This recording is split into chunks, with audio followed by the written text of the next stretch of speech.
asing dengan Jalan Daan Mogot. Jalan sepanjang 27,5 km ini melintasi 13 kelurahan. Sejak lama, jalan ini memang menjadi salah satu jalur tersibuk.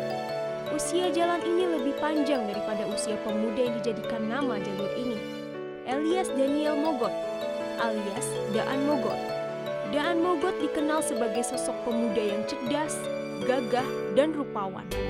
Sejarawan Asep Kambali menyebut karena jiwa mudanya yang masih berapi-api membuat Daan Mogot selalu ingin bergerak cepat, termasuk dalam melucuti senjata tentara Jepang.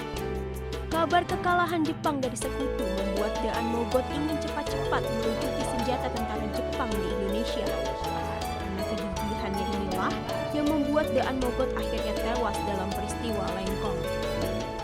Daniel Mogot atau dengan panggilan singkatnya Daan Mogot ini gugur di dalam peristiwa Lengkong di Tangerang saat upayanya untuk mengambil alih atau melucuti tentara Jepang ya, senjata daripada tentara Jepang. Tetapi karena ada miskomunikasi dari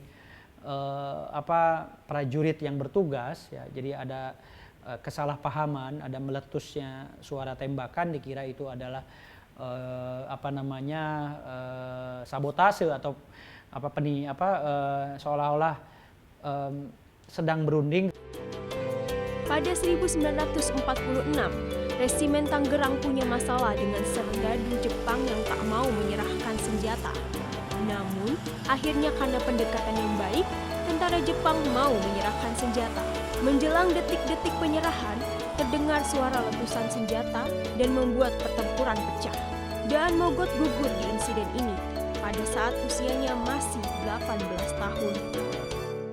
Rumah Lengkong sendiri saat ini banyak orang yang kemudian saya melihatnya lebih banyak cerita mistis dari rumah Lengkong, dan ini menurut saya sangat disayangkan ya, meskipun ya cerita mistis memang tidak terlepas dari peristiwa sejarah di masa lalu. Tetapi saya tidak terlalu ingin mengangkat cerita itu. Yang pasti rumah Lengkong adalah rumah bersejarah, saksi gugurnya Daan Mogot.